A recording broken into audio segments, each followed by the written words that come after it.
Board is September 8th, 2020. I hope everybody had a wonderful Labor Day weekend. We are going to start by standing and saluting our flag.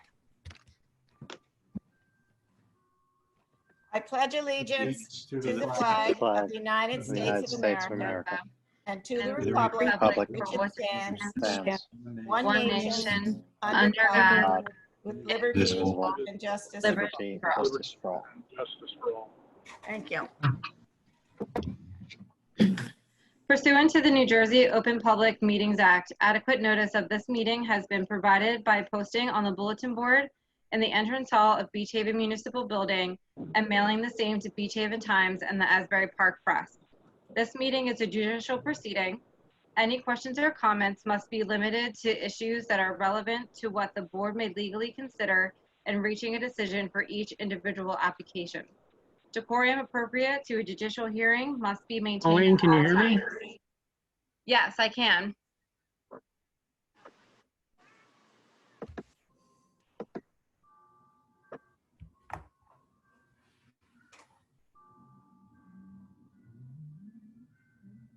Go ahead, Colleen. Okay. Mayor Davis? Here. Mr. Cactus? Mrs. Baumiller? Jamie? Jamie, yes. Mr. Stevens? Here. Mr. Pisano? Yes, here. Now you can hear us? Okay. Mr. Meadow? Yes. Mr. Muha? Mr. Horensky? Yes. Mrs. Eddles? Yes. Mr. Genna? Here. Mr. Tinquist? I didn't see Al. Mrs. Baxter? Yes. And Mrs. Lenhard? Yes, here. All right, moving right along, our new business. Can I have a motion? Has everybody read the minutes and have any questions or changes before we motion to approve? No questions. Okay, can I have a motion to approve the minutes? Motion to approve. A second. Mayor Davis? Yes. Mrs. Baumiller? Yes. Mr. Stevens? Yes. Mr. Pisano? Yes. Mr. Meadow? Yes. Mr. Horensky? Yes. Mrs. Eddles? Yes. Mr. Genna? Yes. Mrs. Baxter? Yes.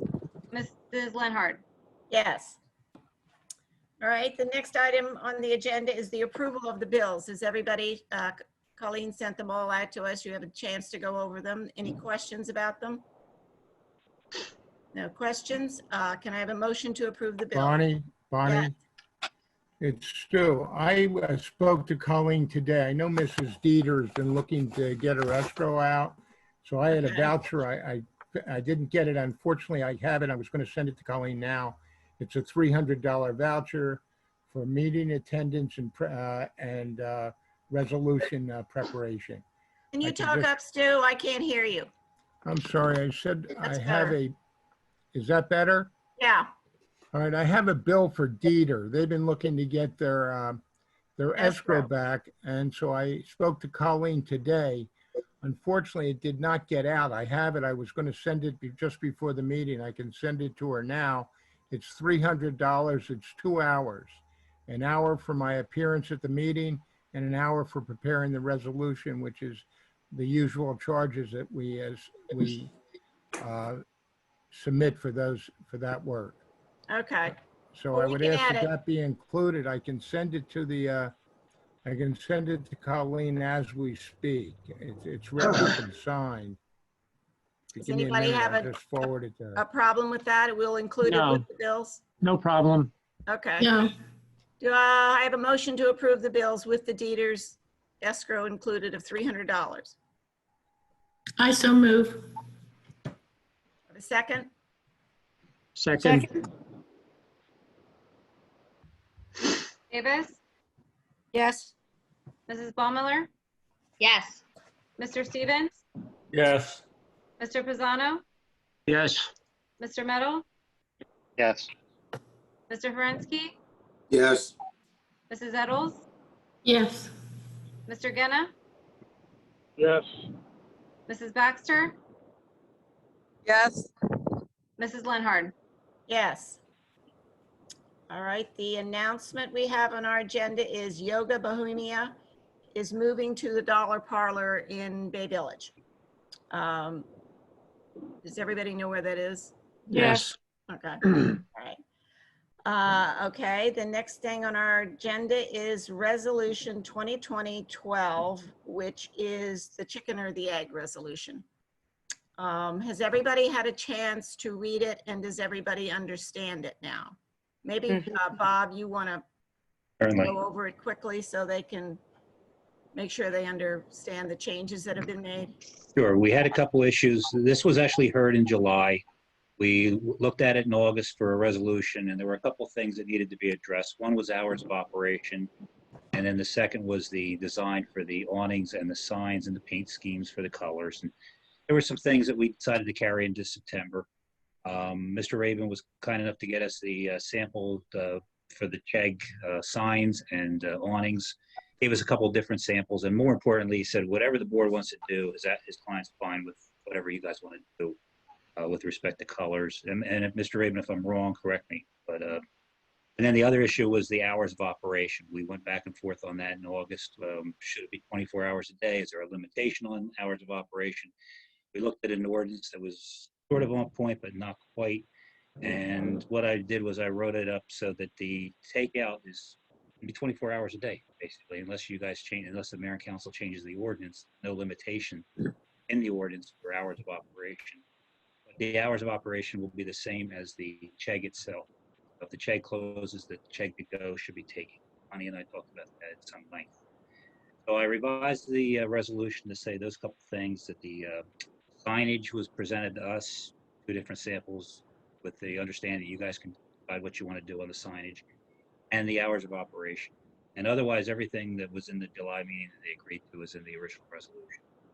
So with that being said, unless there's questions, there's 5 people that were eligible to vote, but Ken's not here tonight. So Joe, Tom, Scott, and Bonnie are the ones that would vote on this, since they're the ones that said yes originally. Does anybody have any questions that voted yes on this application? No This questions. is Scott. Hi, Scott. When I looked at the sign drawing, it looks like the size is increased a little bit. Is that still accurate? Jim? I'll let Jim answer that. Yes, thank you. I was trying to unmute myself. I don't believe the size of the sign has changed, but my client, I believe, is on Rob LaScala. He can probably confirm that better than I can. Rob, are you on? I don't see him. I didn't see him. Okay. I know I saw there was a Rob. Wait, Oh, here he Can you- is. He's on Oh, there he now. is. Okay. No, the sign hasn't changed. The size hasn't changed at all. Okay, thank you. Okay, good. Thank you. So we left it up to them to give us a couple samples for the color scheme and the Yeah. size of the awnings and the shapes and whatnot. And Mr. Raven sent us a couple different samples, and that's what we'd asked. But we don't have to decide on one of these tonight for this No, resolution. No, and that's in the resolution that Mr. Raven's client is agreeable to whatever the board wants to do with respect to color schemes. So I think that's sufficient for the resolution purpose tonight. But we did ask him for some samples, and he did comply. Right. He did come back to us with some. Any other comments? No comments from anybody? And does he need the signage to be determined? For tonight's resolution, no. That's something. At what Something- point? I'd like to have it by February or March of February of next year. Oh, okay. Plenty of time. January. I mean, I'd All like right. to have it sooner, but I mean, I don't need it until, fabrication will take however long, and I just need it before we open the takeout next year. Bob, I just want to clear one thing up about the operation of the 2 separate. If one closes, the other closes. One cannot operate without the other one? Well, That's that not was, true. No, it's not true. I thought that was because if you close the takeout, you're creating the same mess that you have right now. well, he had originally agreed to close, take out certain hours of operation. Right. And then we had talked to you and I had talked about, there's no limitation for hours of operation. So For frankly, anybody in town, there is no limitation for any restaurant could stay open 24 hours. there might be something with the liquor licenses for the bars, because we know they stop serving food a lot earlier than they stop serving liquor. Right. But there's nothing in the ordinances that's out there. This ordinance has to selling food in the restaurant and takeout, the one we looked at. And then when you and I talked about it, you wanted to see about the takeout would be limited. If they shut the keg itself down, the keg to go would also be shut down.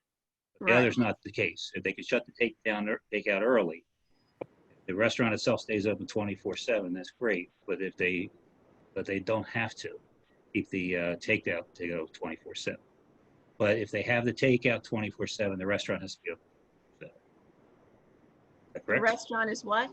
If the takeout is 24/7, the restaurant also has to be open 24. Right. How I had worded the resolution. So he couldn't operate as a takeout restaurant only. Takeout only, correct. Okay. So All right. Can I have a motion to vote on this resolution? just the four that I mentioned, Joe, Question Tom, there. Scott, and Bonnie. Okay. Quick question. So if he decides that due to staffing or whatever, that he wants to close the takeout portion of the store, say at 1 o'clock in the morning, let's say, he can still serve takeout through the regular food store, correct? Yes, and we're hoping that the whole idea, I think, was to alleviate that by having the takeout, so he would hopefully keep the takeout open. Yes, he would be able to do that. He could keep the Okay. takeout. Okay. So Okay. this is Scott. I'd like to ask a question. In the interest of consistency here, how do we consider 7-Eleven? I mean, technically that's takeout, but no dine-in. So It's a shouldn't we convenience treat store. It's what? It's a convenience store. It's not a restaurant. Well, they cook hot dogs and sausages and stuff in there that you can buy and take out. But you can't sit down in there. That's right. And then the So- keg, you can sit down, Okay, that's a differentiator. I guess. That would be the differentiator in my book. Okay. Okay? Colleen, you want to call for a vote on the resolution? Did you want to call for a motion? A for motion to approval? vote on the resolution 2020, what is it, 12? And again, it's only the four of you since Ken's Right. not there, Joe, Tom, Scott, Bonnie. I made a motion. Does anybody? Yeah, I'll second that. Mr. Pisano, Yes.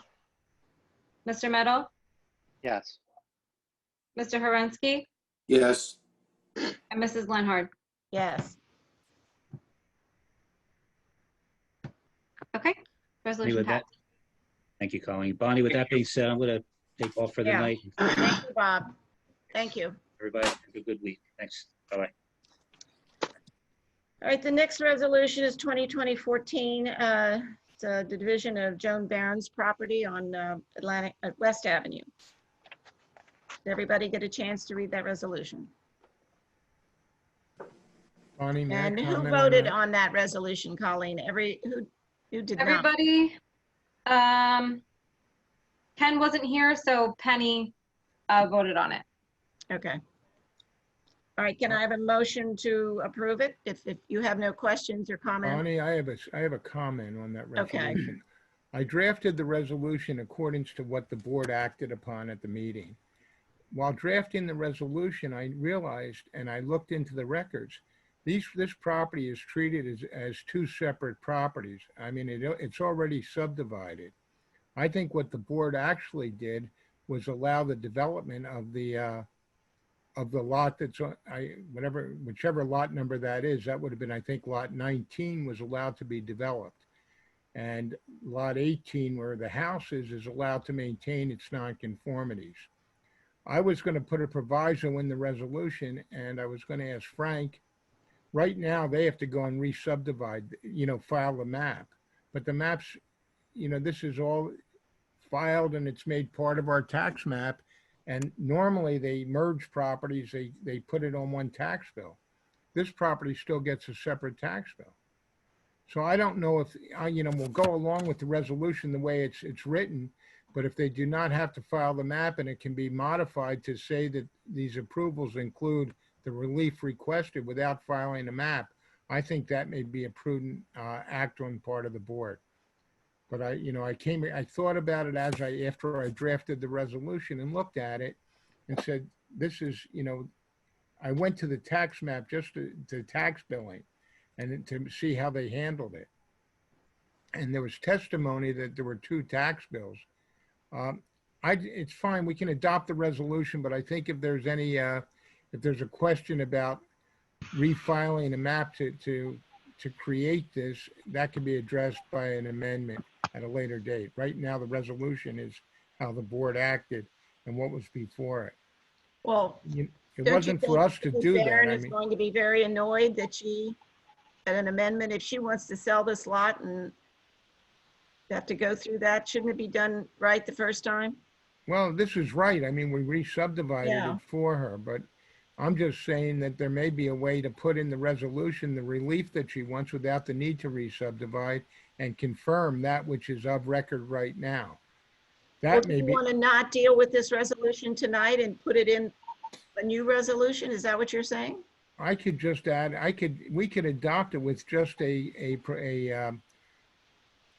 comment in the resolution that if it's appropriate by the board engineer, that the relief is granted without the necessity of refiling the subdivision because the lot is in place, and all of the relief granted would stay with those properties. I mean, Frank?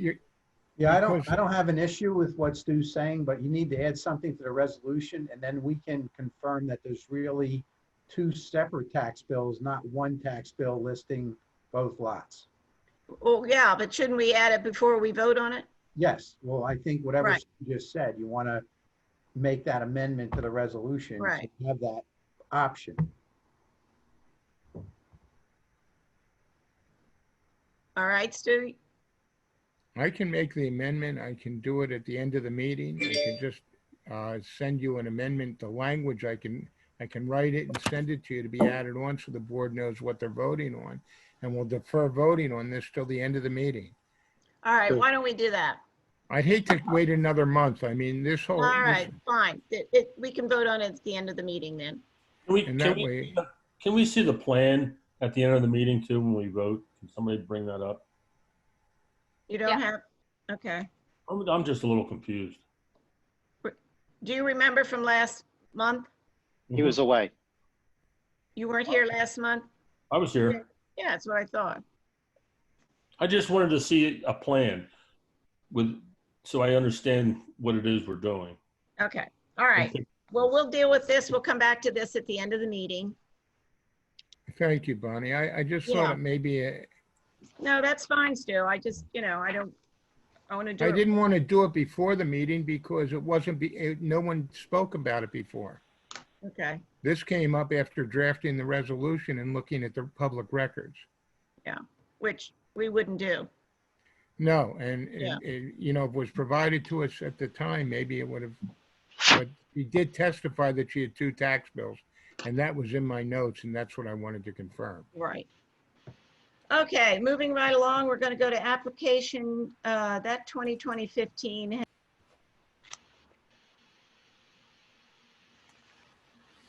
Bonnie, we lost you. Am I muted? You're back now. You're back. Okay. We're on application 2020-13 Amber Street. They were here last month. They're trying to get approval for a minor subdivision and variances for minimum lot size and frontage.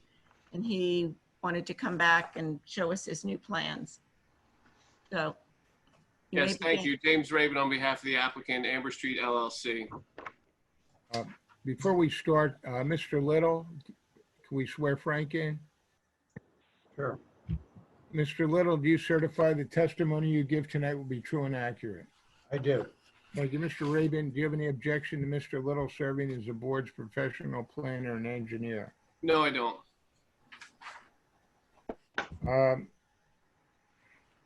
You provided us with additional documents. I have numerous documents here, so I don't know which ones you're going to move into evidence, but I would ask that you move those documents before we start the testimony, Sure. and we'll just enter them in. Okay. Yeah, there was a revised plan that we submitted from Nelke Tiska. But it did not have a revised date on it, Jim. That's why I... Right. Yeah, I guess it contains the same date. What's different about this plan is the prior plan that was submitted to the board did not show the proposed homes actually plotted onto the minor subdivision plan. It just showed the maximum building envelope, not even a building envelope, it showed what the required setbacks are. But what we did was we took the actual plans, the architectural drawings that were previously submitted by Mike Pagnotta, and we had Nelke Tiska plot those onto the minor subdivision plan so that the board would have an opportunity to see where the proposed homes would be situated on the lot and how large they are, their coverage, and what their proposed setbacks would be. So why don't we mark that? That would be Exhibit A5, if I'm not mistaken. Is that correct? I only had 3, but I certainly could have missed one from last meeting. We may have introduced, what was A4? A4 was the second set of plans. That was the second house. Oh, okay. We had there were 2 house plans provided. Okay. So this will be So this Exhibit will be A5. So the date on this plan is March 27, 2020, which, as you noted, I believe that's the same date as the prior plan. It's the same date as the prior. That's why I wanted to Right. get this on the record so we can move.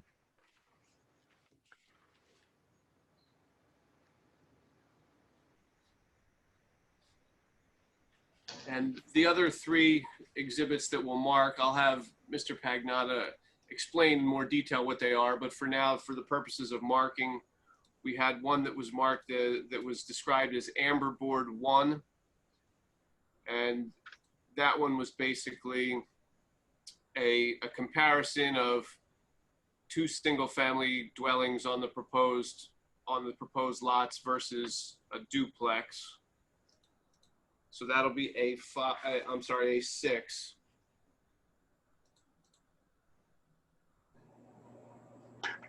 Okay. And what we had called Amber Board 2 will mark as A7. And that was, let me just pull that one up.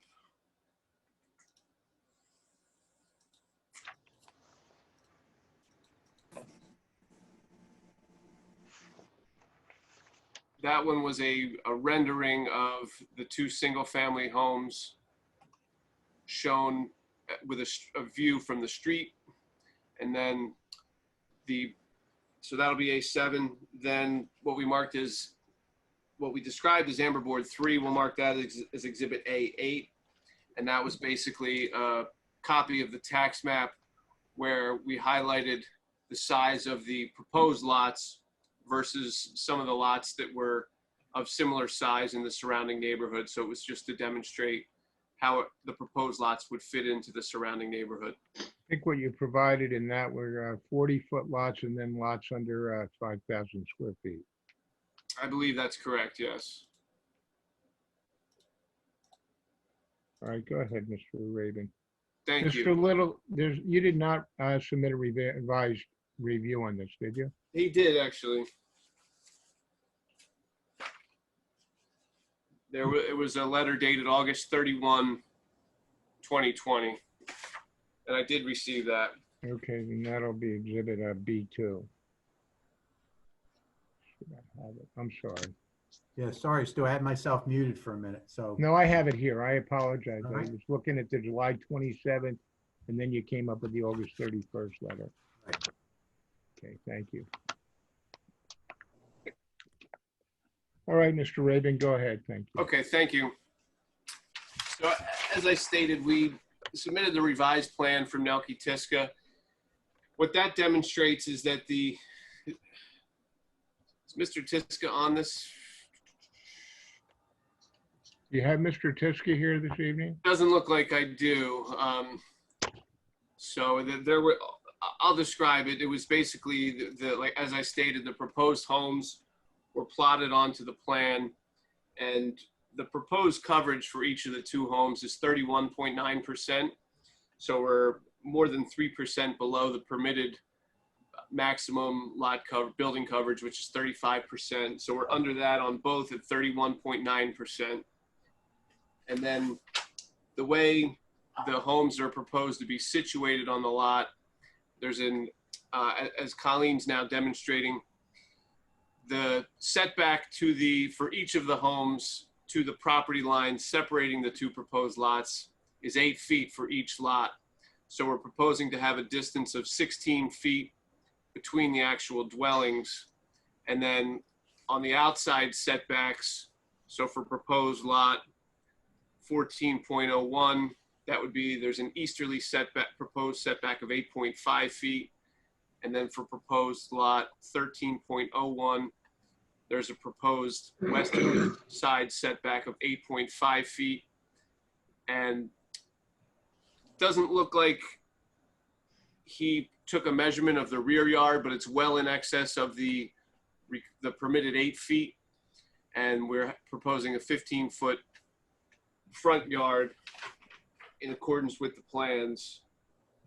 I'll have Mr. Pagnotta confirm. I'm not sure if that is supposed to be a greater distance to allow cars in the front. I'll defer to Mr. Pagnotta on that. So that's the revision to the variance plan, or I'm sorry, the minor subdivision plan. And then regarding the other 3 exhibits, why don't we swear in Mr. Pagnotta to go through those? Mr. Pagnotta, are you present? Michael, do you certify the testimony you give tonight will be true and accurate? Yes, I do. Thank you.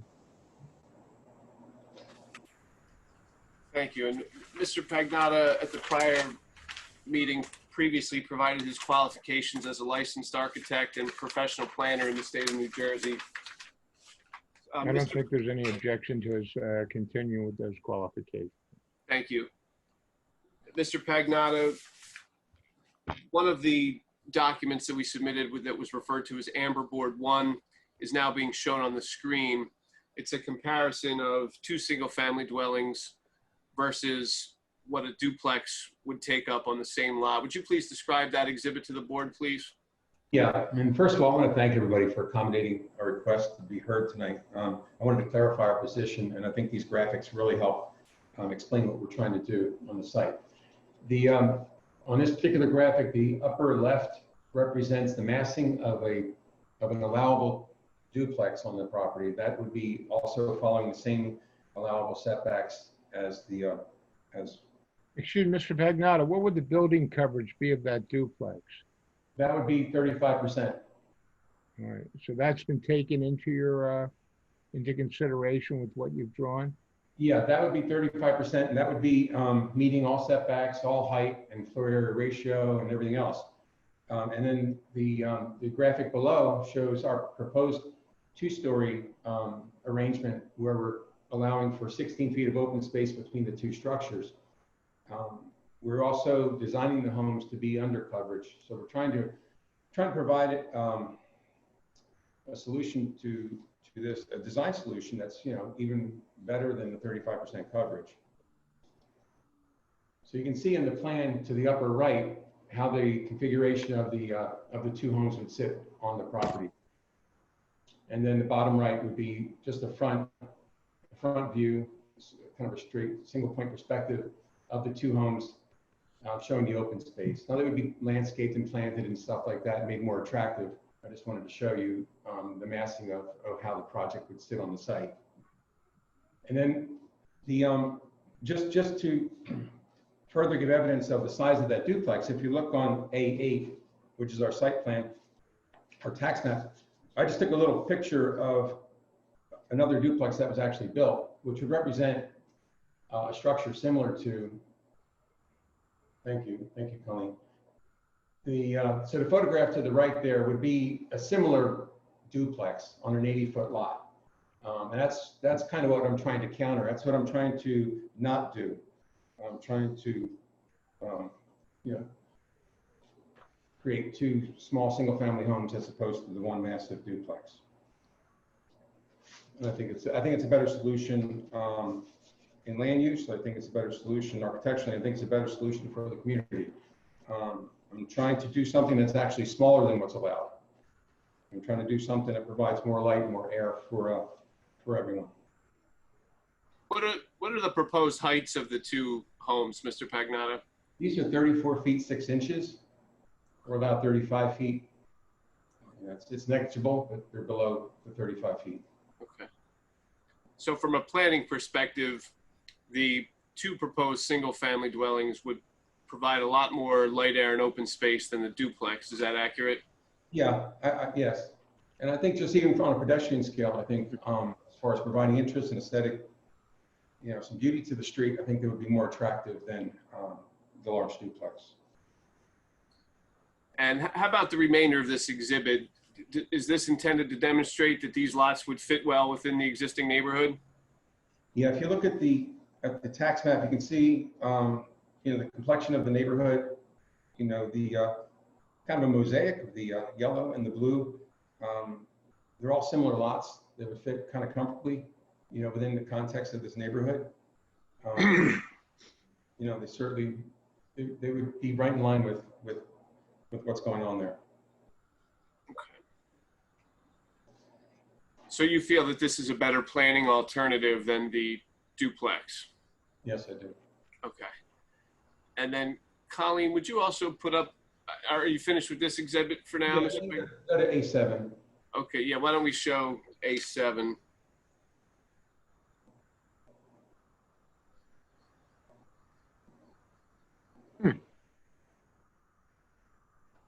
Thank you.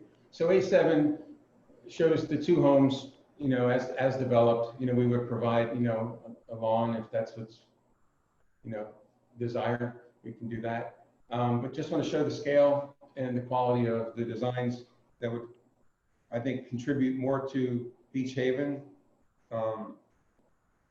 than the larger duplex.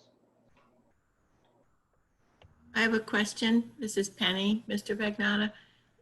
The roof height you said was 34 something, even with, I'm sorry?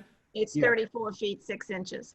Yes. Okay, even with the rooftop decking, right? Yes. Yeah, everything would sit within that. Yeah. And these are representative images, right? They're not building plans. They're not the planned structures. I'm sorry, Scott, one more time. These are representative homes. They're not the planned structures that are going to go on those sites, right?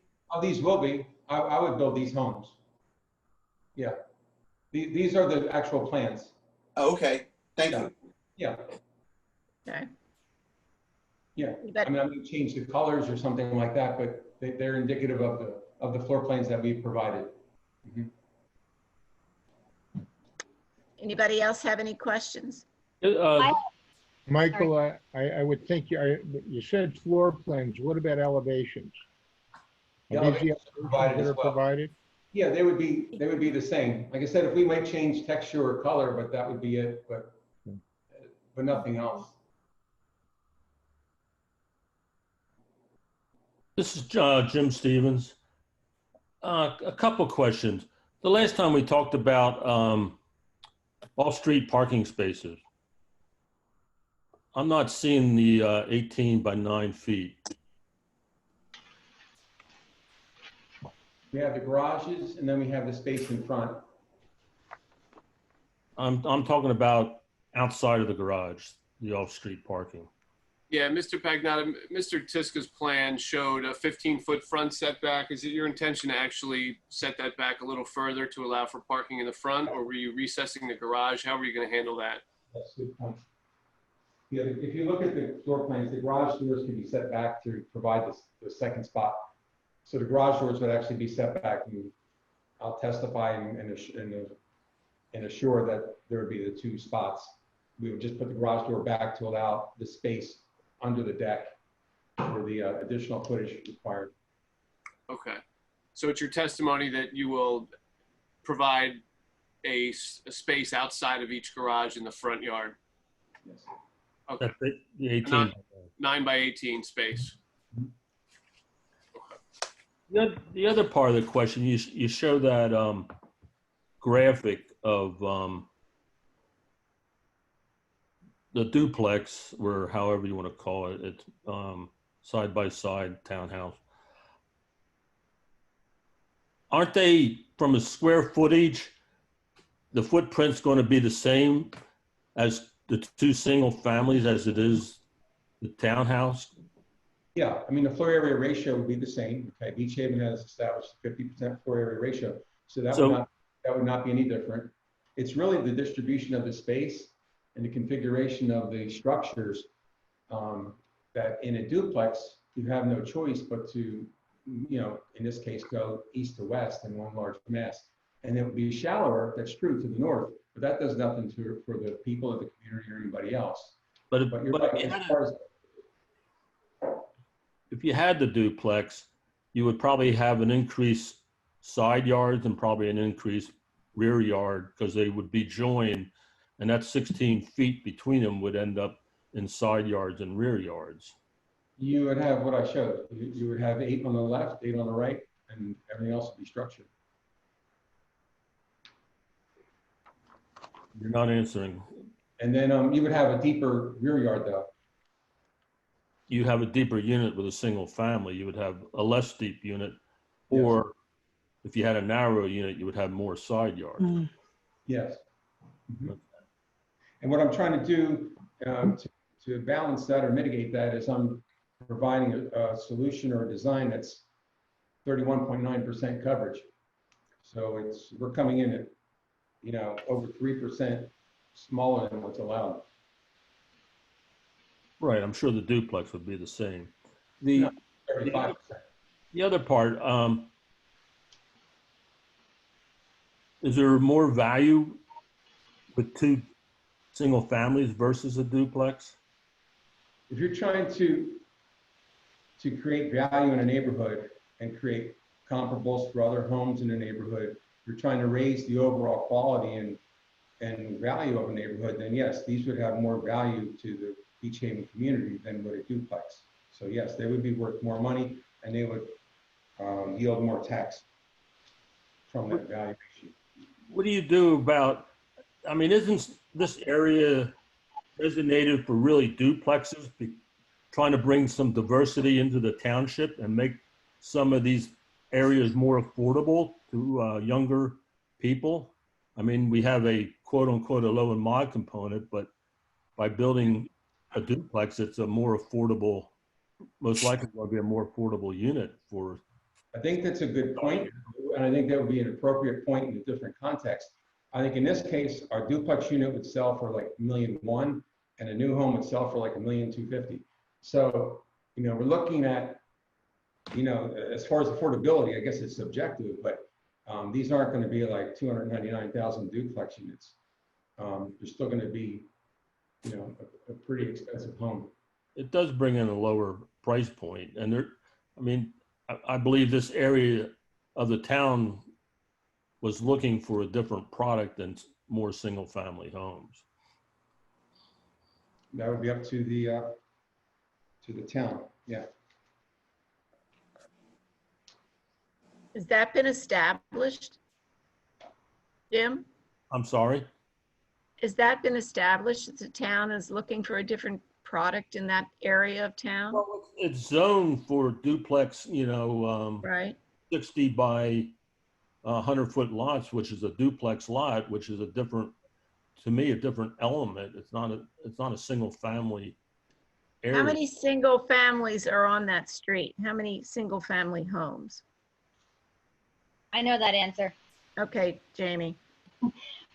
In between the area of Delaware and Pennsylvania on Amber Street, this would be the newest development on that stretch in between. So what the trend is on that street is actually most of those Cape, I don't want to say most, but I think 4 or 5 that I counted have raised since Sandy. So the trend on that street is to raise Cape Cods that are currently there. It's not necessarily, nothing has been torn down in that stretch and rebuilt. So if we're trying to establish a trend, the trend in this zone is that it is the RB zone, and duplexes are allowed. And on Ingleside, the adjacent street, there are 3 duplexes. So I think what Jim was trying to say is that in this area, the trend that we're moving towards is that if you have a 6,000 square feet or larger plot of land, that duplexes is more appropriate than the single family homes. But they are, you said, on that street, all those Cape Cods are single family homes, correct? Yeah. Yes, they are. Because there are a lot of them, aren't they, 40-foot lots? Some of them? Yes, but in the cluster right here, where 435 Amber Street, they're oversized. Bonnie, if you look on a tax map, Amber Street, our block between Pennsylvania and Delaware is all single family homes, and across the street is all single family homes. That's what I thought. I mean, there's some duplexes. That was my question. What exists now are single family homes that are Cape Cods, correct? All Cape Cods. Yeah. And this lot happens to be an oversized lot. But this area includes more than Amber Street. It includes Carl Street, Pearl Street, Ingleside, and on. It's the whole area. And as things get torn down and develop, hopefully there'll be more duplexes.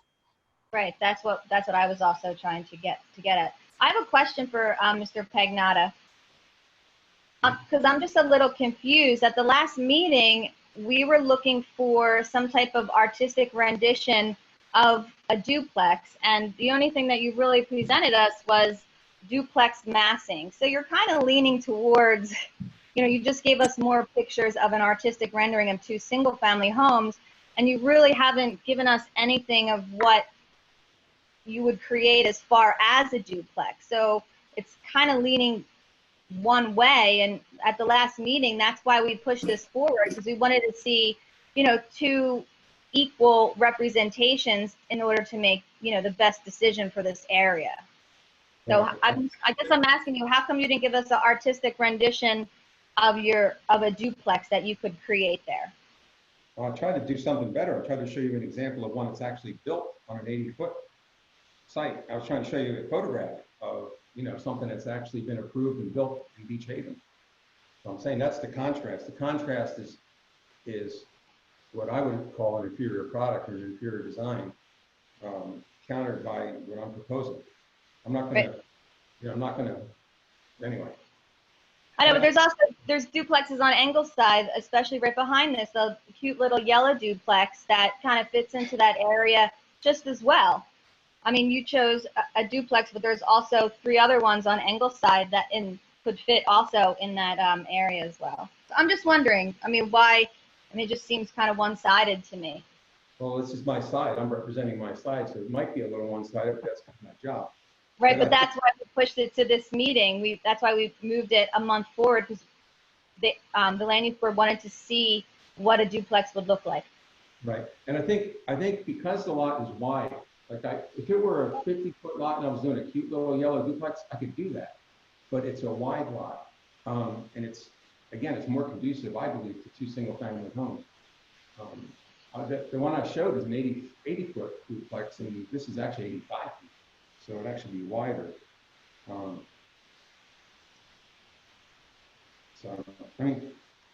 Well, I think we all know that there's some lovely duplexes that have gone up. There's one on Pearl Street, I know, that went up across from the tennis courts. And that's very attractive. There are much more attractive duplexes in town than the example that you did give us. But I think your point is, if you built a duplex, how much do you sell a duplex for? I explained, I think about $1.1 million. One Per quote. unit. Per unit? Can I comment on this? Certainly. This is Who is Brian Gurka. I live at 430 No, Ingleside. no. You're No, not. no, on that's board. public You can't comment. Yeah, you Okay. can comment in public when we open it to the public, sir. Okay. Thank you. Sorry. Anybody else on the board have any questions or comments? I do. Okay, Nancy. This is Nancy. I walked by there numerous times, and I mean, there's no question in my mind that I think the single-family houses look nicer than what's there as far as duplexes. But I also contacted our tax assessor to try to find out whether we would reap more revenue if we had 2 single-family homes, and we would, but it would be very little. I mean, it wouldn't be substantial revenue.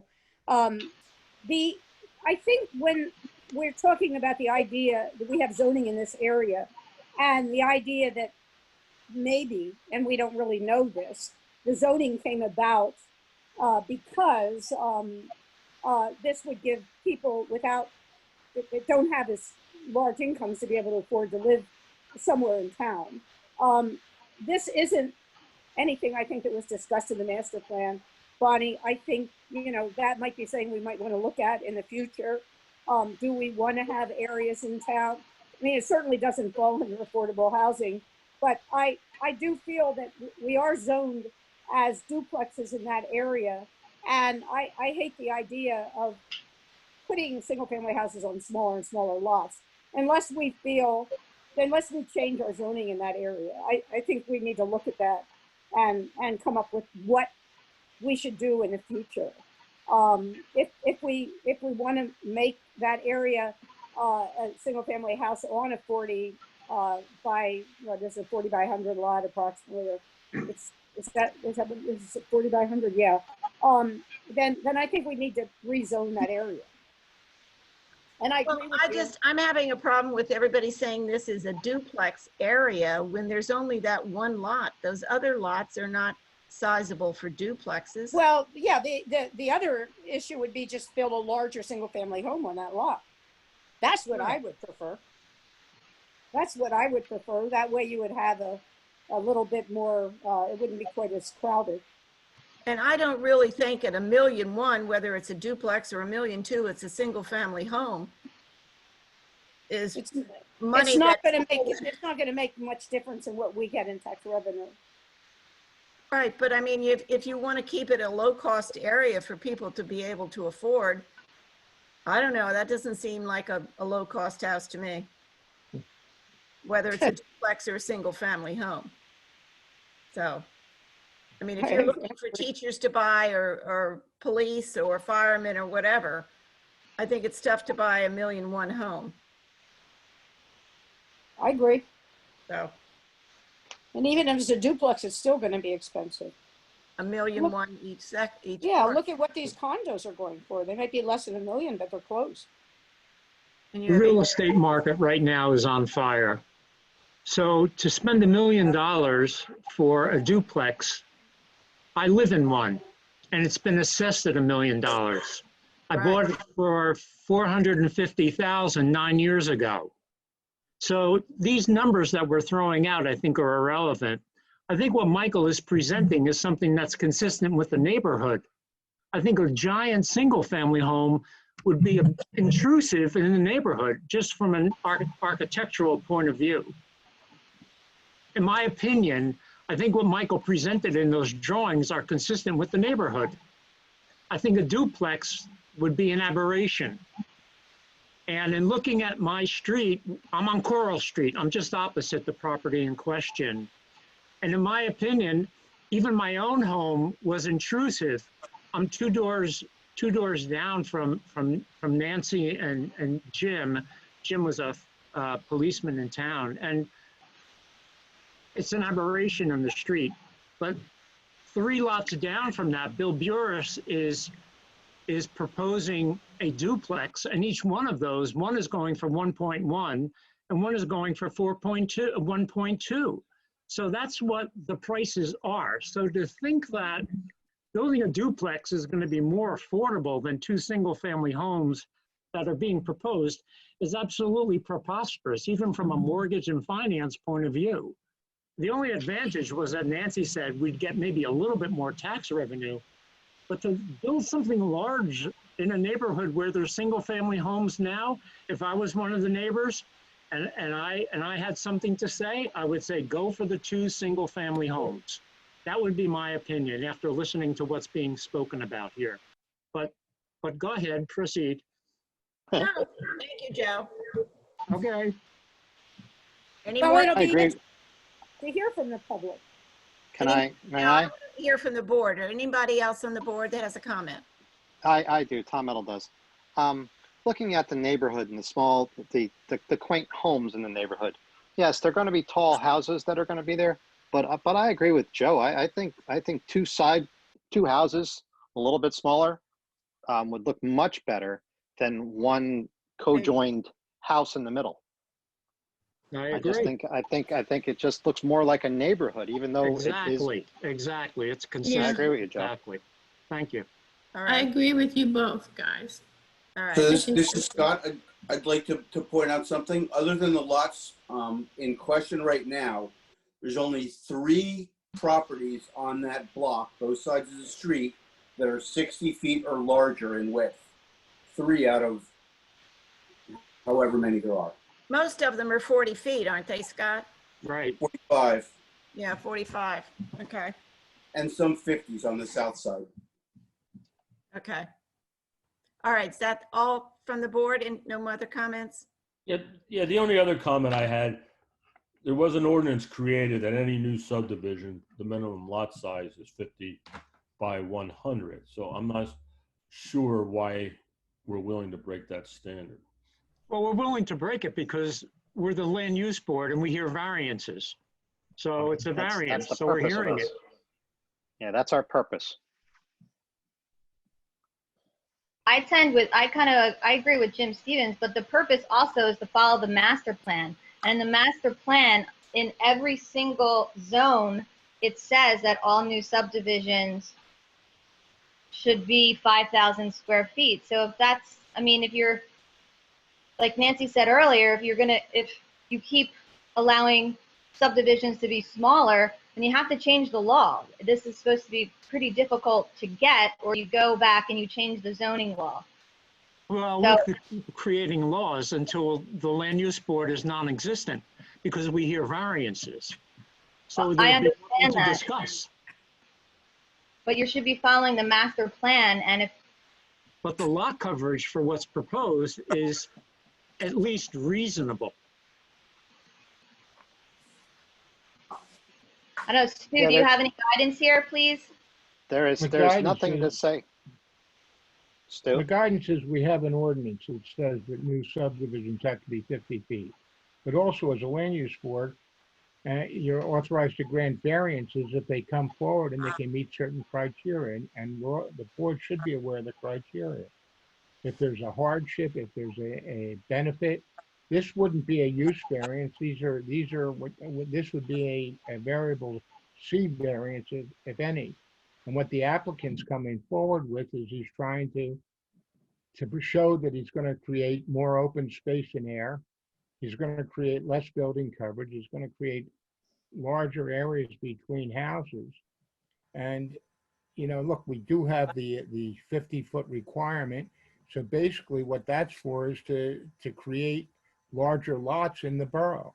This property falls within that.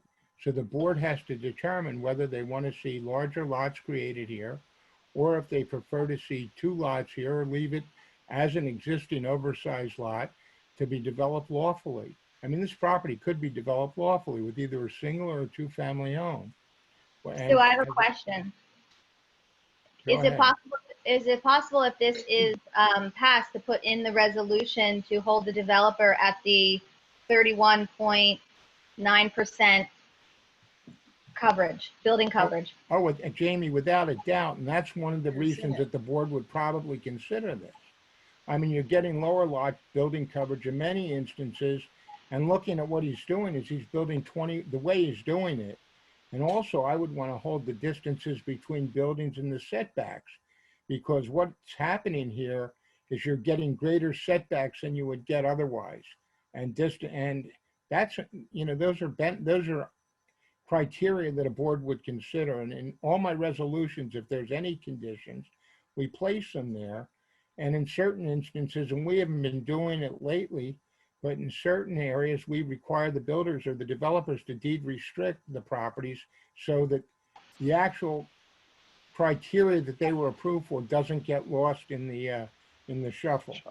And that's what happens. We've seen it where people come in, everything looks great until it's built, unfortunately. And, you know, everyone has a story. We ran into that with a lot of height variances. And then you look and say, how did a board approve that? Well, the picture looked great. But I would think that if any of these, with these substandard, it's not really a substandard lot. 40 feet is permitted in the zone. It's very interesting because Long Beach Township had a similar ordinance for all new subdivisions had to be 60 feet. And it just came to light because I was representing as a purchaser of property, and in last June, they removed that criterion saying that you have to be at least 50 feet, which is, they set a zone. But I don't think they have they grandfather some 40-foot lots, but I don't think Long Beach Township has 40-foot lots in their zoning. Beach Haven does. I mean, this zone permits, if this was a standalone 40-foot lot, they would not need a variance. So, you know, any criteria would be, we could ask for a deed restriction, Jamie, and that's something that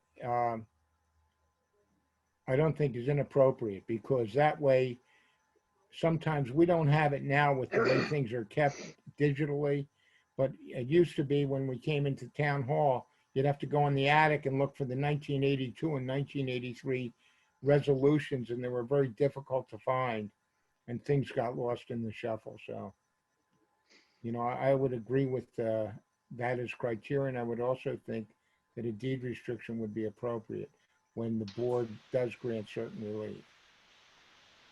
Okay, Sue, thank you. If there are no more questions, can I have a motion to open this to the public? So moved. Second. Second. All right, is there anybody from the public that would like to comment on this application? Yes. Brian Gurka, 430 Ingleside Avenue. I'm an active licensed realtor in New Jersey. I work for Long Beach Island Real Estate in Beach Haven Crest. And there were a couple of things that I'm questioning. The anticipated sales price of a duplex as opposed to a single family, I don't think those numbers are realistic.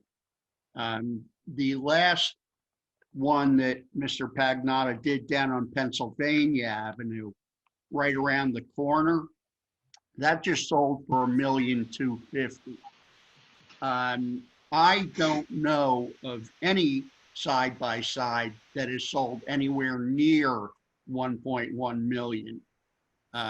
You can check the county records. To the best of my knowledge, it's more like 800,000. And the way I see this is it's all financially driven, which is no surprise. Another thing that I kind of question is when you talk about the neighborhood, it seems that you're being kind of short-sighted on this. You're talking about maybe a couple of houses over on Amber and then maybe a couple on Ingleside. Well, I walked around and drove around the neighborhood today, and if you look at maybe a 3 to 4 block wide and 3 to 4 block long neighborhood, there's over 20 of these side-by-sides. So it wouldn't be out of place. Also, Noting the side by side. yeah. those were my two main concerns, and I just don't know why we keep giving variances when we already have rules and regulations, and I don't see any reason why these particular structures are any different than anything else that is being done. Thank you very much. Is there anybody else that'd like to make a comment? Yes. This is Tom Yesman from Engleside Avenue as well. This property is behind my house and just to the west of it. I'm sorry, I don't mean to interrupt you, but can Sure. you state your address, please? 440 Engleside. I'm sorry. And the concern that I have when I was listening earlier was how close these single-family homes are going to be to the back of the lot, because it seems like those homes that were built on Delaware last year, even though there is one property between my house and those, they still feel like they're right on top of my property. So if this property, if these homes are going to be built, these single-family homes, very close to the back of the lot, I think it's going to have a detrimental impact on our property. So I just wanted to raise that issue. That is a very much a concern of mine. Excuse me, Mr. Yesman, because that was interesting when we looked at the plans. Is there any testimony before us of what the rear yard setback is?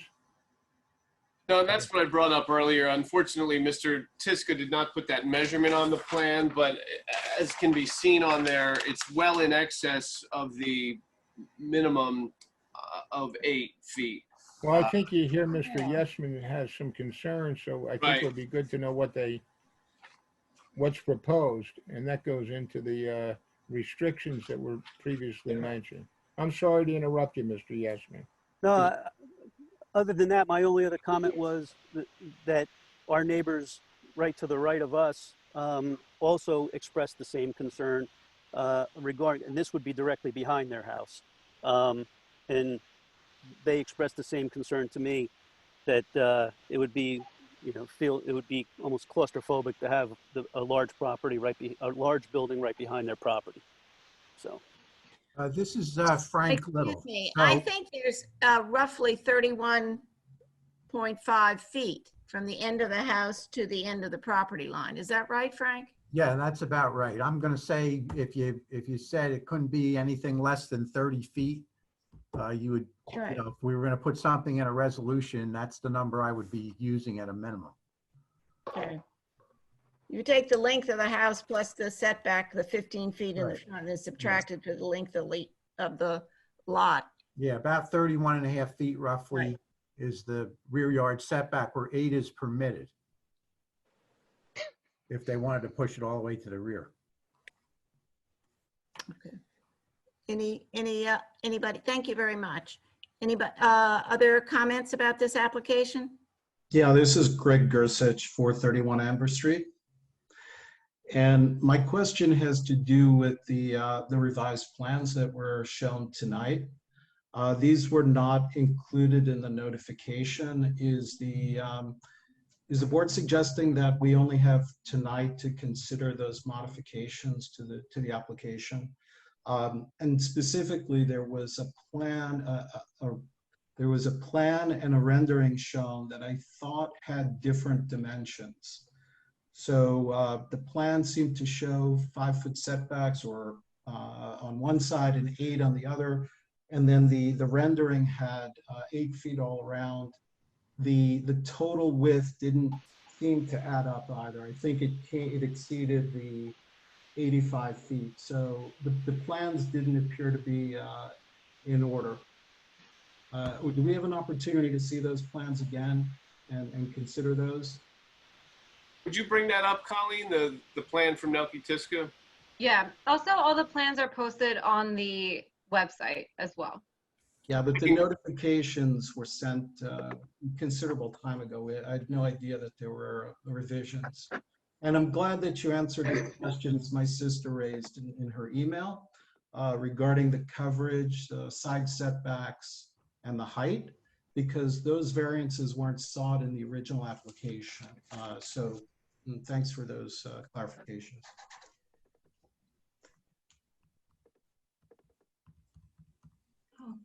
All right, thank you. You have any other questions? Is that, Just, there was another point in the previous board meeting about the impervious coverage. And my question to the board is, do these requirements ensure that there's not going to be any, runoff to the adjoining properties? Because my concern is that, we have increasing flooding on the street, and if we have properties that are going to be primarily covered by the structure and parking and the rest of it, we're going to have a lot of runoff to the adjoining properties. And I apologize, sir. I didn't get your name when you started speaking. It's Greg Gersich, 431 Amber. Thank you. So Greg, I can just help clarify one of your questions. Now, what's being shown there is the revised plan for Nelke Tiska.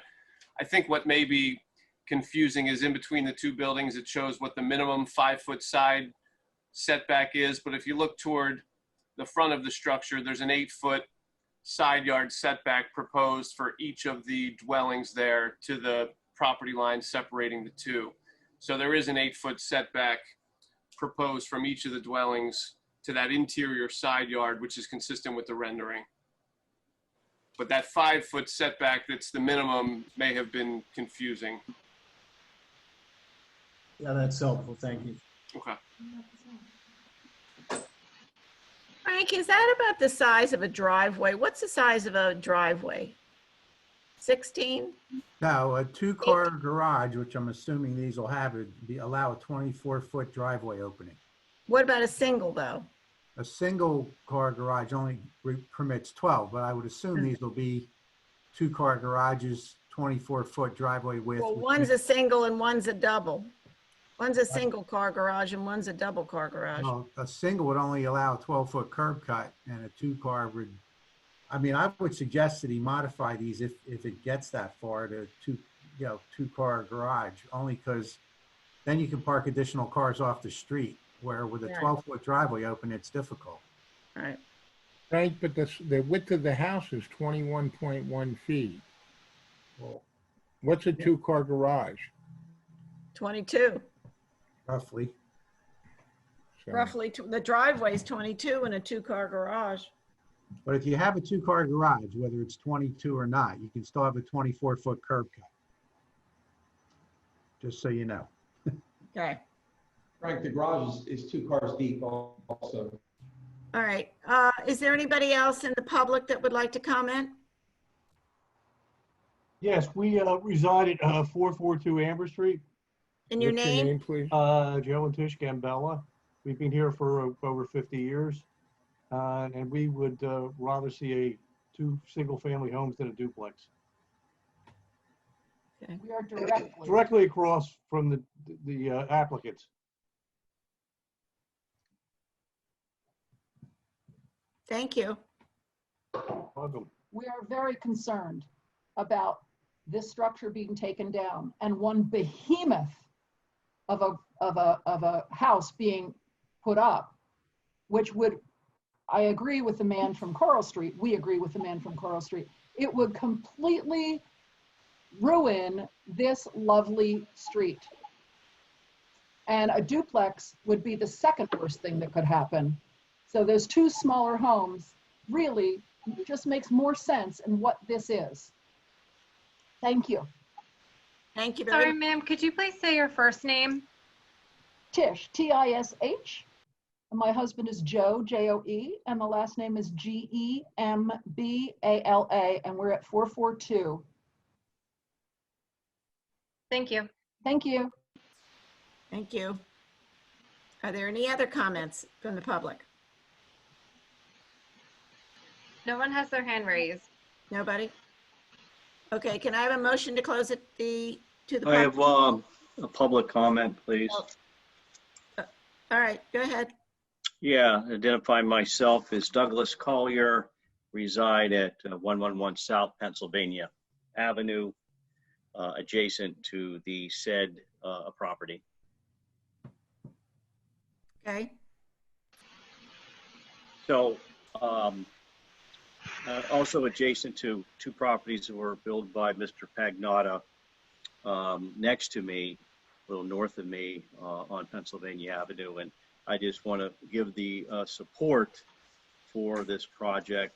And I'm in the heart of it, but based on the credibility, reliability of the builder, I'm endorsing hopefully the votes for this to happen. So thank you for the opportunity for my comments. Thank you very much, Mr. Collier.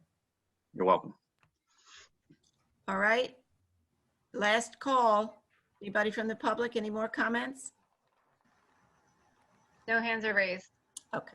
Can I have a motion to close it to the public, please? Motion to close. Tom Metal. A second, Penny. All right.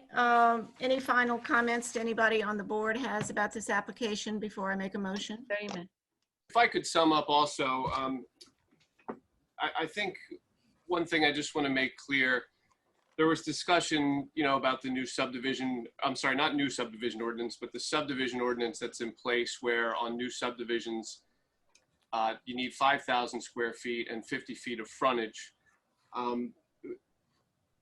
As everybody knows, we're asking for a variance here from that.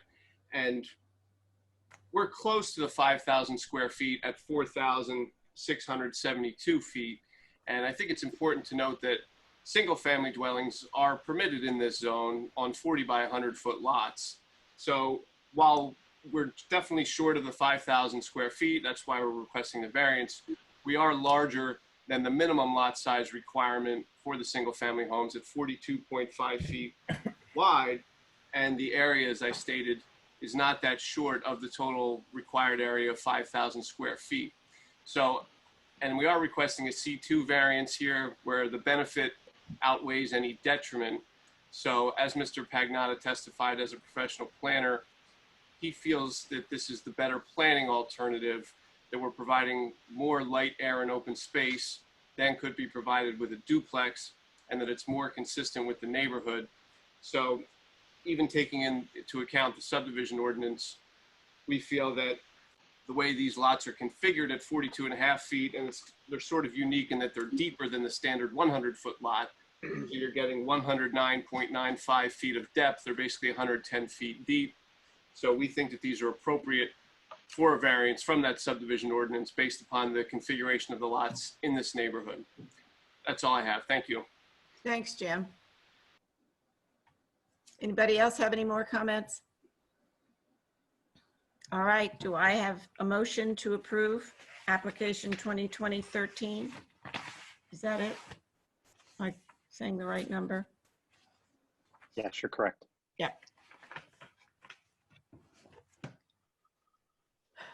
Anybody have I will make a motion to approve. I think that the two single-family far better suits the neighborhood, far better suits the environment.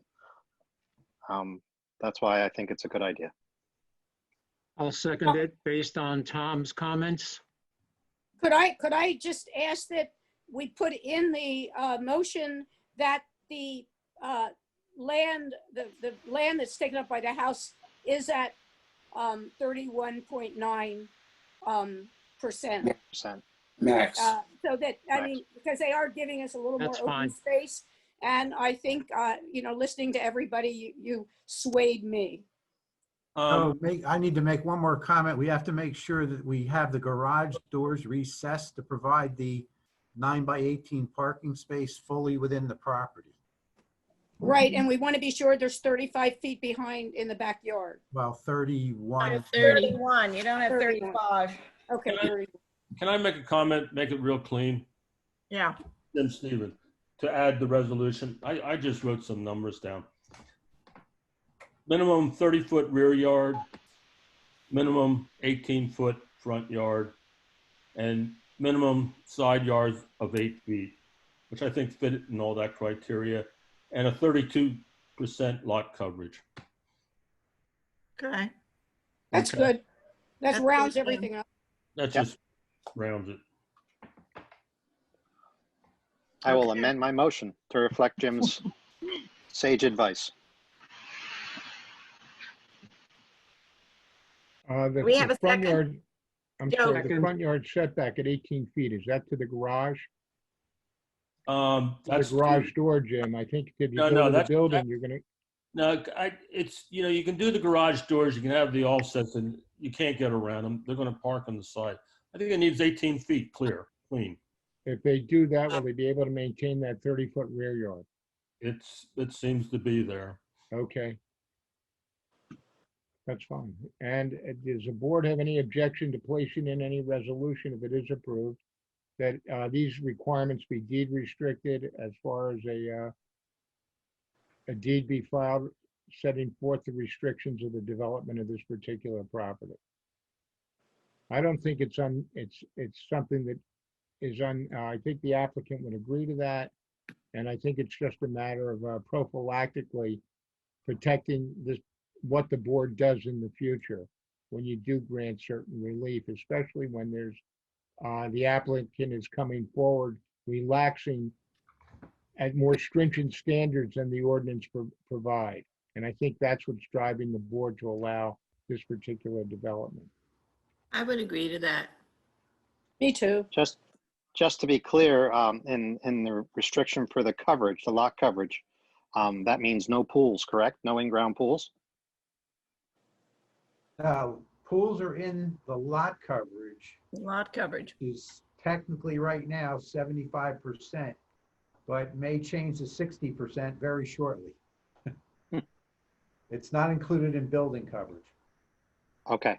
Okay. I just wanted to make sure that was, I understood that. Correct. Okay, good. That includes pool structures? Yes, in lot coverage, remember, not And building. lot coverage, overall lot coverage. We're talking 32% building coverage is what's provided here. Right. I have a question though. Wasn't it 31.9? Yeah, we just rounded up. Rounded it. Is it okay? Is that okay with him? Yes. Jim Frank, gave them a 1/10% for, in case of any error. if I could just clarify, Mr. Little, so a pool would be permitted under the current ordinance? Correct. Okay. And it will be under the new one, but there'll be restrictions potentially on lot coverage overall. Thank you. All right, let's call for a vote. Do you have all that, Colleen? Yes. Okay. And Joe, you second the motion, right, with all the conditions? Yes. Okay. Mayor Davis, Yes. Mrs. Baumiller, Yes. Mr. Stevens, Yes. Mr. Pisano, Yes. Mr. Meadow, Yes. Mr. Horensky, Yes. Mrs. Lenhard, Yes. Mrs. Eddles, Yes. and Mr. Genna. Jerry? You just signed back in. He's muted. Jerry? Yes. Is that your You're vote, late yes, to or the yes that you're party, here? Jerry. That's my vote, yes. Okay, this application was approved. Thank you.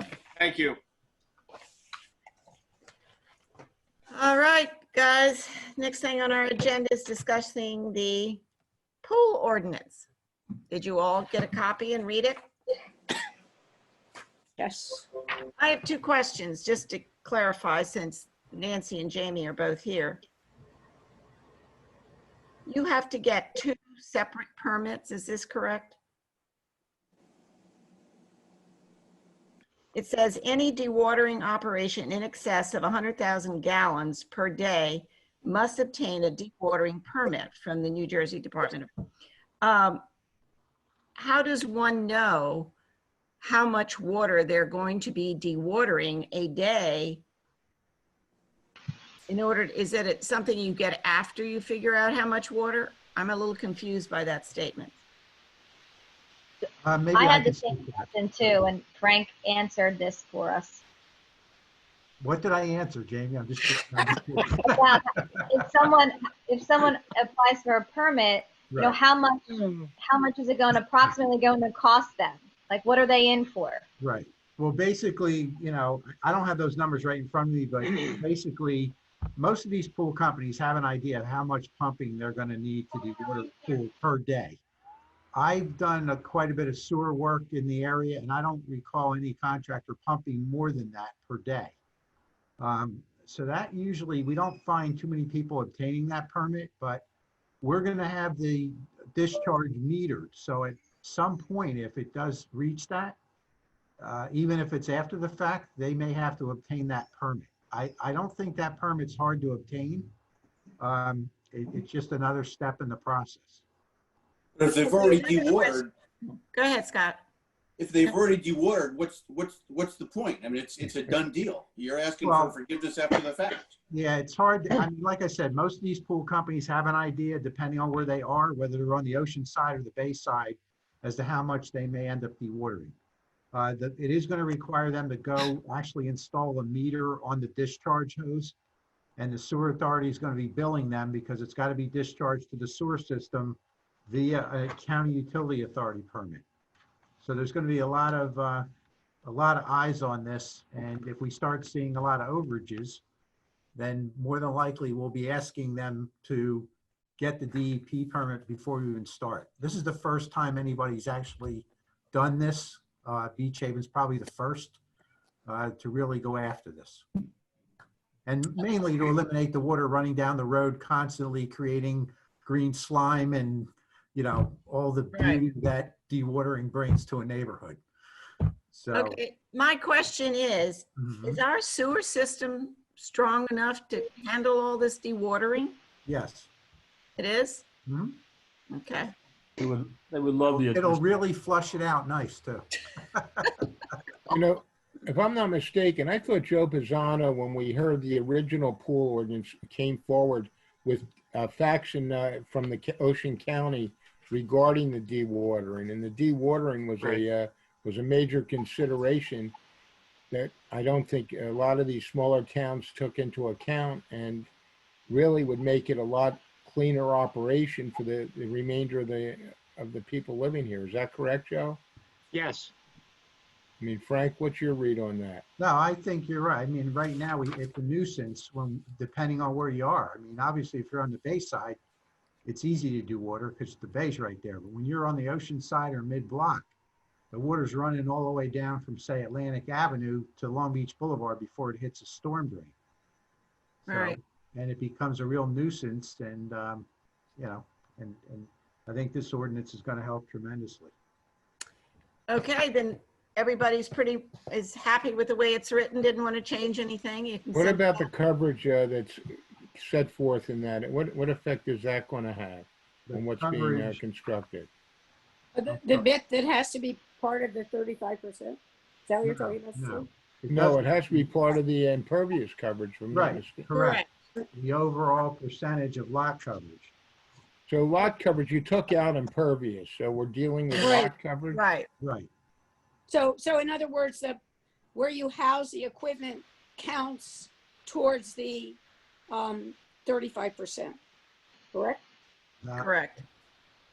Is that correct? Yeah, it doesn't count in impervious. It counts towards lot coverage. It counts like it was part of your house. Don't anybody think impervious. That's gone. It's right, lot that's coverage.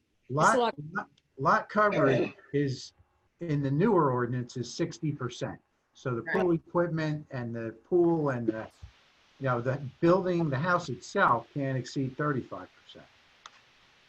Right. But my understanding, the pool and the pool equipment and all is part of the lot coverage, I believe, unless I'm reading this wrong.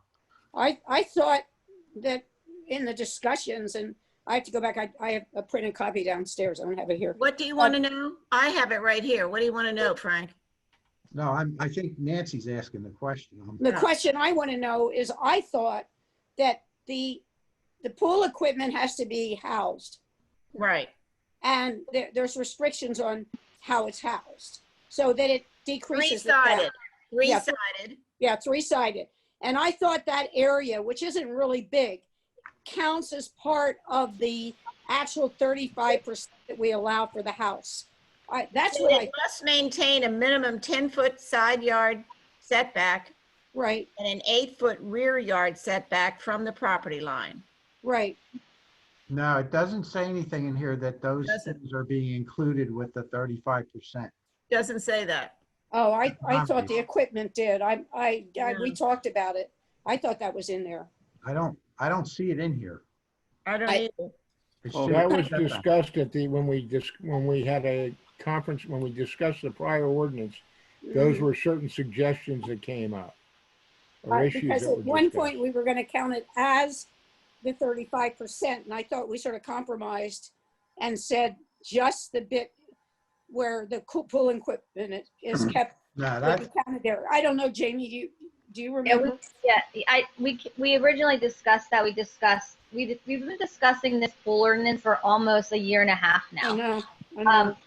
Trying to get it right, and we decided not to put the pool equipment into a building coverage or as as an accessory structure, because the pool equipment is not a permanent. It could be, you can move that, so it's not included. The overall lot coverage, the building coverage is the main house and an accessory structure at 35%. Everything else falls into the 60% impervious, and that's where the pool was. So we took the pool out of that 35% building coverage and increased the rear setback, increased the side yard setbacks, and you have to enclose the pool equipment 3 ways. So 3-sided to defer the noise from to the neighbors. Okay, great, thank you. All right, anybody other questions on this?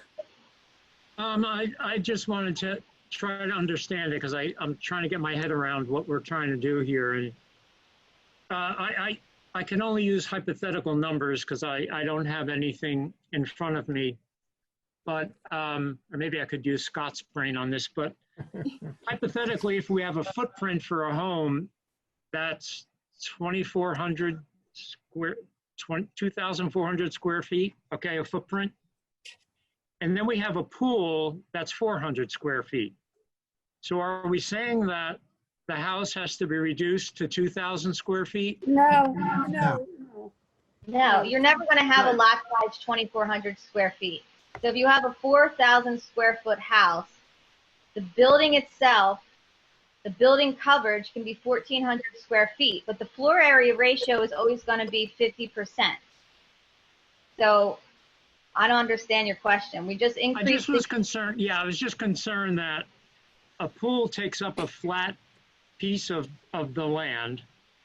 But if you apply that same footprint to a house, then you not only cover it at the basement level, but you cover it vertically for 3 consistent levels, hypothetically. So does that 400 square feet become ultimately 1,200 square feet of a home? it counts at Good.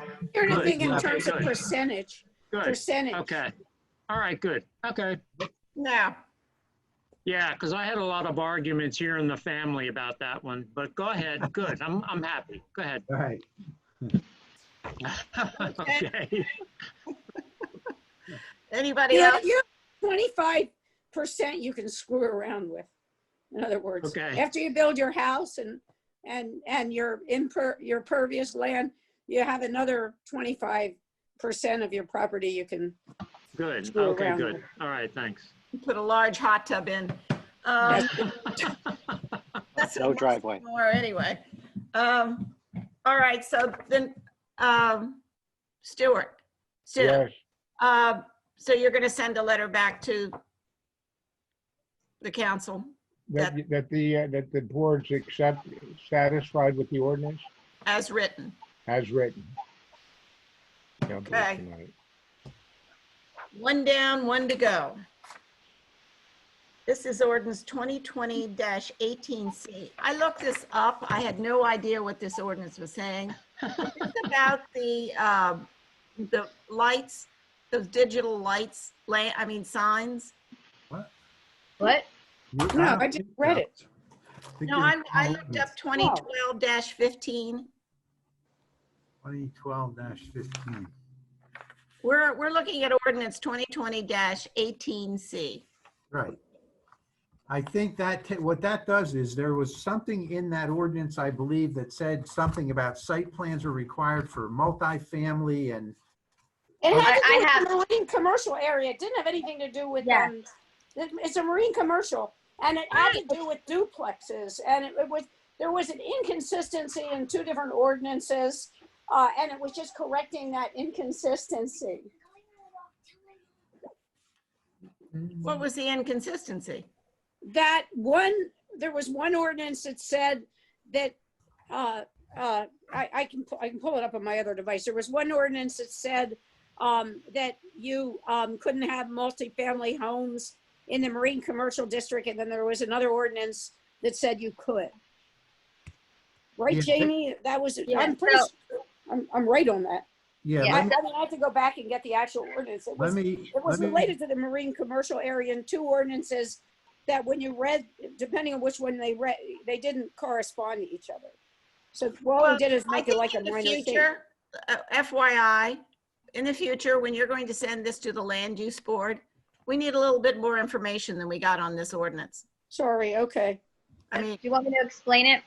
yes, Jamie, go Yeah, ahead. Jamie, Explain it. good. So and Frank, you can correct me if I'm incorrect. So the inconsistency with the use regulations in the marine commercial district is that originally in Part D, it says that multifamily is a permitted use, but that contradicts A, which says that uses and buildings permitted in the RB and RA districts, provisions regulating the same.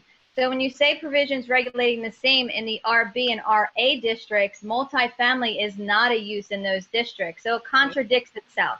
So multifamily use in the marine commercial district is not a permitted use. So that was left in there. It was a mistake. So we're taking that out of the marine commercial district, which should have been taken out in what year, Frank?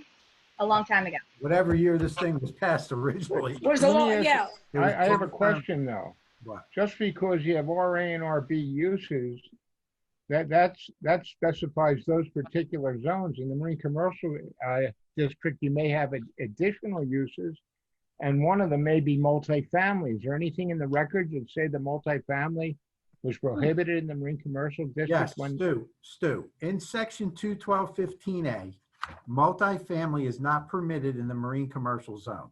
Okay, Under that's a contrary. Under item D in that same section, it says all multifamily commercial and marine commercial construction shall be subject to site plan approval.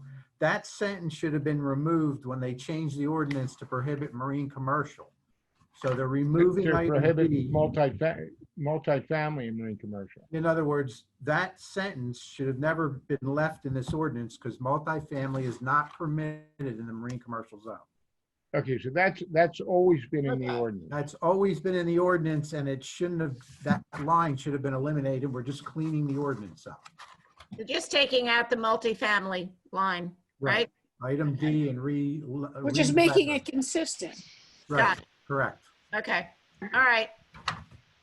I'm fine with it. Anybody else have any comments? No. No? No. Okay. Stu, then you can send it back, a letter back to the council, then we're okay with it, taking out the multifamily line, cleaning up the ordinance. Okay. Finally, do I have a motion to adjourn? Bonnie, real quick on Joan Barron. Oh, Joan Barron, that's right. We've got to go back to that resolution. Real quick, I wrote this up while we were listening. What I would add to the resolution is the following language. Notwithstanding anything herein to the contrary, if it is determined by the board engineer, the tax assessor, and tax collector that the lots have not merged for tax purposes and are subdivided and are currently separate lots of record, they may continue to exist as approved by the board. Be it further resolved that the board does not require filing of the subdivision map, knowing, however, the relief granted to enable development of the lot that's not developed with removal of the garage and gazebo is permitted as set forth herein, and the existing improvements upon the other lot may remain whether or not non-conforming. And then, so that way, basically, we're giving them the approval for what they asked for as if they had to file the subdivision map. But we're leaving it to the tax collector, tax assessor, and engineer to determine whether or not the map should be filed. If it doesn't have to be filed, they get the relief they were granted anyway. The other thing that's going to stay, though, is if they sell the lots, they have to put the sidewalks in. If they give up Right. 50% of ownership, then sidewalks have to be installed. Right. She I kind of can fought clean that the too. resolution up. I'll get it out to everybody, and if it's okay, it can be adopted tonight, subject to those changes. Okay. Do I have a motion to adopt this resolution? Motion, Tom Meadow. Second. Second.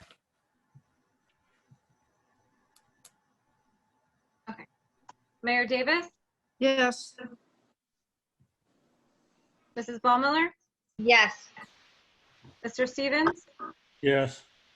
Mr. Pisano, Yes. Mr. Meadow, Yes. Mr. Herensky, Got. We lose them? Yes. Yep. Mrs. Lenhard, Yes. and Mrs. Eddles. Yes. Resolution was passed. Okay. Anything anybody else wants to say before I make a motion to adjourn? Good. No. Can I have a motion to adjourn? Motion. Yay! Second. Thank you, everybody. See you next Have a good night. Good night. Good night. Bye. Right.